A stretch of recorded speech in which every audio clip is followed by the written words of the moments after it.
Τελευταία, γίνεται πολύς λόγος και δικαίως για την κατάψυξη οαρίων, προκειμένου μία γυναίκα να μπορέσει να διατηρήσει τη γονιμότητά της στα χρόνια που έρχονται. Για πάρα πολλούς λόγους, κοινωνικούς, ιατρικούς, προσωπικούς κτλ.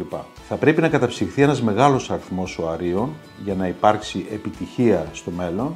Δεν υπάρχει ένας σταθερός αριθμός, 5, 10, 20 οάρια. Οι περισσότεροι όμως συμφωνούν ότι για γυναίκες κάτω των 35 ο αριθμός αυτός θα πρέπει να είναι πάνω από 10.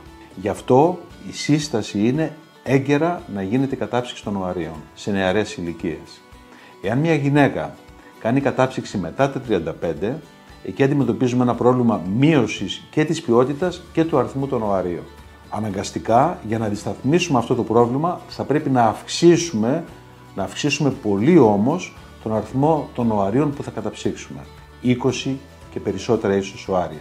Αντιλαμβανόμαστε λοιπόν το πρόβλημα και γι' αυτό η σύσταση είναι όσο νωρίτερα, τόσο καλύτερες είναι οι προοπτικές για το μέλλον.